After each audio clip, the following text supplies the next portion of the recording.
BNP senior যুগ্ম মহাসচিব রুহুল কবির রিজভী বলেছেন, অবাধ ও সুষ্ঠু নির্বাচন নিয়ে আমাদের এখনও সংশয় রয়েছে। প্রশাসনের বিভিন্ন স্তরে এখনও এমন কিছু দোসর রয়েছে যারা নির্বাচনকে প্রভাবিত করতে পারে।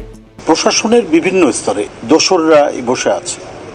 দোসররা তারা নানাভাবেই একটা অবাধ সুষ্ঠু নির্বাচন যাতে বিঘ্নিত হয়, না করা যায়, সেটা নানা ধরনের তারা কলাকৌশল এবং সুদূর প্রসারী ষড়যন্ত্রের সাথে যুক্ত রয়েছেন। রোববার রাজধানীর আগারগাঁওয়ে নির্বাচন ভবনে নির্বাচন কমিশনারের সঙ্গে সাক্ষাৎ শেষে সাংবাদিকদের একথা বলেন তিনি।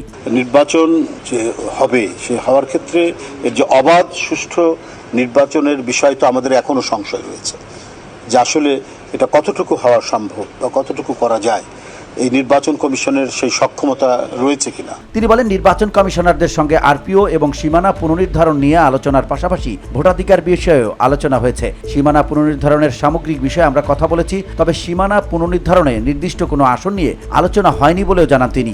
ট্রান্সপারেন্সির ক্ষেত্রে কোনো ধরনের যাতে কোনো বিঘ্ন না ঘটে, কোনো ধরনের কোনো কালিমা যাতে লিপ্ত না হয়, সে ব্যাপারটা তারা সুচারুভাবে তারা দেখছেন। রাজনৈতিক দলগুলোর বিভিন্ন বক্তব্য থাকতে পারে উল্লেখ করে রিজভী বলেন, আমরা পিআর পদ্ধতির চ্যালেঞ্জ দিয়ে বিভিন্ন সময় তুলে ধরেছি। আমরা আশা করি নির্বাচন কমিশন সাংবিধানিকভাবে দায়িত্ব পালন করবে।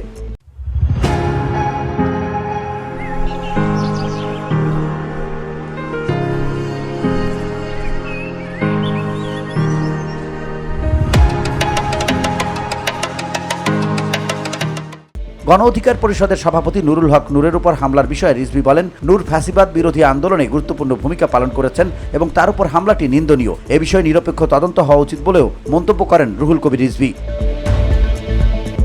VOD Bangla news desk.